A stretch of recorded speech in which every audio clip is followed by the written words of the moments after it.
আরজি করে তরুণী চিকিৎসক ডক্টর মৌমিতা দেবনাথের নৃশংস লোমহর্ষক হত্যাকাণ্ডের প্রতিবাদে ঢেউ আছড়ে পড়ল কাছাড় জেলার উধারবন্দে থেকে অনতি দূরে শালগঙ্গায় ৫ শতাধিক পুরুষ মহিলারা স্বতঃস্ফূর্তভাবে একসাথে রবিবার শালগঙ্গা পাড় থেকে প্রতিবাদ মিছিল বের করেন। মিছিলে ছিল স্লোগান মুখর।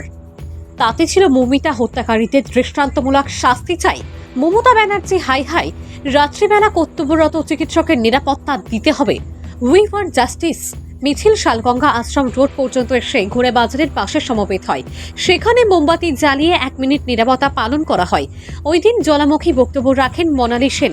মিছিলের উদ্যোক্তারা ছিলেন মনালী সেন, সৌরভ দাস, নিরুপম দাস। মিছিলে অংশ নেন সমাজসেবী রজত দেবসাই, নবারুণ চক্রবর্তী, অর্ণব ভট্টাচার্য। নিহার কান্তি রায়ের রিপোর্ট, আসাম প্রাইম নেটওয়ার্ক। আজ আমরা এখানে সবাই শালগঙ্গার জনসাধারণ এখানে সবাই একত্রিত হয়েছি। এখানে আমাদের সবাই ছেলে ছোট থেকে ধরে বড় থেকে ধরে সবাই এখানে আমরা প্রস্তুত আছি। ছাত্র হোক কিংবা ব্যবসায়ী কিংবা সরকারি কর্মচারী, আমরা সবাই এখানে আজকে একত্রিত হয়েছি শুধু আমাদের মেয়েদের স্বাধীনতার জন্য। আজ আমাদের দেশ ঠিকই স্বাধীন, কিন্তু আমরা মেয়েরা কি আজও স্বাধীন? এটা আমি মনে হয় এটা ভুল। আজ আমরা মেয়েদের রাত্রিবেলা ঘর থেকে বের হতে হলেও আমাদের মা বাবা সবসময় চিন্তাতে থাকে কি আজকে মেয়ে ঘর থেকে বের হলে মেয়ে সেফ আছে কিনা। আজকে যদি আমাদের প্রশাসন কিছু স্টেপস না নেয়, তবে আমাদের মেয়েদের আমাদের নিজের জন্য একটা স্টেপস নিতে হবে।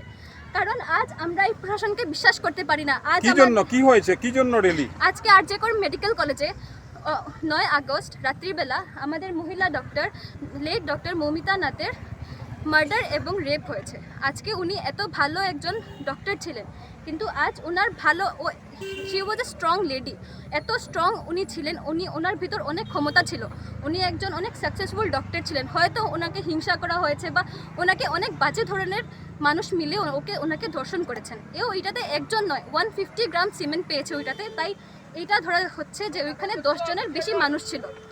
তবে আমি সবাইকে এটাই অনুরোধ করছি যে আজকে যদি আমাদের প্রশাসন এইটার উপর কিছু না বলে, আমরা মেয়েরা আমাদের নিজের সেফটির জন্য কথা বলতে হবে। আমাদের সবাই যখন আমরা ঘর থেকে বের হবো, ছোটো বাচ্চা ধরে বুড়ো যে মহিলাজন আছে, সবাই নিজের হাতে করে একটা নাইফ, একটা ছুরি কিংবা একটা পেপার স্প্রে ঘরে ওনাদের ব্যাগে রাখা খুব দরকার। কারণ আজ আমরা কতদিন এইসব করবো, কতদিন এইসব সহ্য। আমরা এর বিরুদ্ধেই প্রটেস্টটা করছি, যাতে আমরা চাই পশ্চিমবঙ্গে যে মেয়েটার সাথে এইগুলো হয়েছে ও জাস্টিস পাক। আমাদের একটা ল আর প্রশাসনটা একটু স্ট্রং হোক, যাতে এইসব যারা চিন্তাভাবনা নিয়ে বেঁচে আছে, যারা এই চিন্তাধারা নিয়ে এইসব করছে, ওদের ভয় থাকুক ভিতরে। আমাদের সরকার, আমাদের প্রশাসনকে আমি এইটাই অনুরোধ করছি যাতে ওরা একটা পদক্ষেপ নেক, যাতে আমাদের সেফটিটা অনেক ম্যাটার করে। আজকে আমরা কেন ঘর থেকে বেরোতে পারছি না? আজকে 78 ইয়ার্স অফ ইন্ডিপেন্ডেন্স চলছে, কিন্তু আমরা ঘর থেকে বেরোবার হলে আমাদের মা বাবা এত টেনশন করছে। আজকে একটা ছেলে বেরোলে তো সেটা হচ্ছে না। আজকে এত স্বাধীন হওয়ার মানেটাই কি যদি আমরা সেফ না থাকি?